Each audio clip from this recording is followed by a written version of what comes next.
राधे राधे दोस्तों, आज हम इस वीडियो के माध्यम से जानेंगे कृष्ण ने कैसे ली थी राधा रानी की प्रेम परीक्षा। किस प्रकार से कृष्ण लेते थे राधा रानी की हर समय प्रेम की परीक्षा। आइए इस वीडियो के माध्यम से जानेंगे एक राधा रानी और कृष्ण के एक अलौकिक लीला के बारे में। अगर आप लोग हमारे चैनल पर पहली बार आए तो सब्सक्राइब करके बेल आइकन को प्रेस करना ना भूलें। तो शुरू करते हैं। यह गाथा उस समय की है जब श्री कृष्ण बरसाना आया जाया करते थे। राधा रानी भी श्री कृष्ण से मिला करती थी। कुछ समय ऐसा होता था कि राधा रानी कृष्ण से नहीं मिल पाती थी और कुछ समय ऐसा होता था कि कृष्ण राधा रानी से मिलने के लिए बरसाना पहुंच जाया करते थे। श्री कृष्ण वैसे ही शरारती बहुत थे, लेकिन कृष्ण ने एक बार ऐसी शरारत की जिसे सुनकर आप लोग चौंक जाएंगे।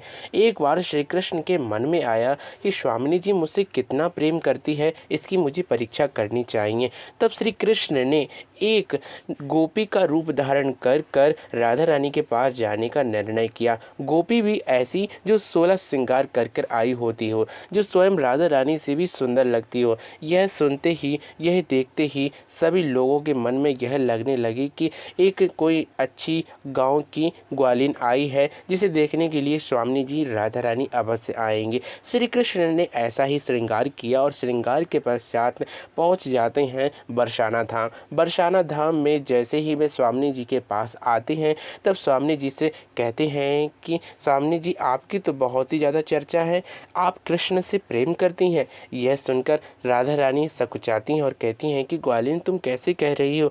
यह सुनकर जो कृष्ण रूप में गोपी होती है वह कहती हैं कि कृष्ण से आप प्रेम करती हैं। कृष्ण बड़ा छली कपटी है, उससे प्रेम नहीं करना चाहिए, उसने मुझे भी धोखा दिया है।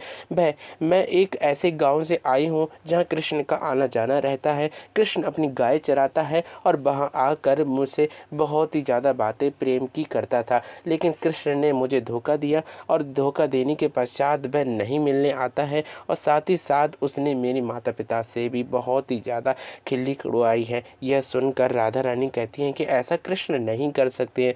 यही यही सुनते हुए राधा रानी मन में यह सोचती हैं कि कृष्ण की निंदा तो अवश्य हो रही है, लेकिन इस गोपी से पूछा तो जाए कृष्ण ने इनके संग क्या किया है। तब वह गोपी बताती है कि कृष्ण प्रतिदिन मेरे घर से माखन लिया करते थे, मैं भी उन्हें माखन दिया करती थी।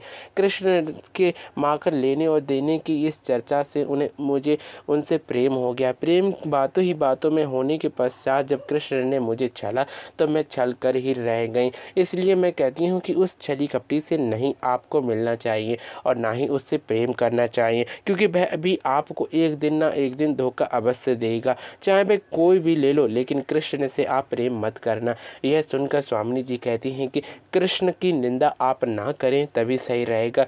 कृष्ण कितने अच्छे हैं, कितने कपटी हैं, मैं ये बहुत ही भली भांति जानती हूँ, लेकिन आप भी कृष्ण के बारे में नहीं जानती। कृष्ण छली कपटी भले ही हों, लेकिन उनके उस छल कपट में भी कुछ न कुछ करुणा छिपी हुई होती है। यह सुनकर गोपी कहती है कि आप करुणा का भंडार होते हुए भी कृष्ण के उस छली रूप को नहीं जानती हैं। तब राधा रानी कहती हैं कि अब तुम एकदम चुप रहना, जो मैं कहूँ वही सुनना।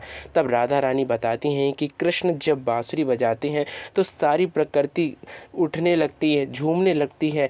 सारी प्रकृति क्या जा से लेकर मोर पक्षी पंखों तक, गायियाँ तक नाचने लगती हैं। कृष्ण की यह छल कपटीता नहीं है, कृष्ण तो परमानंद है, जिन्हें जानने के लिए बहुत ही ज़्यादा समय लगता है।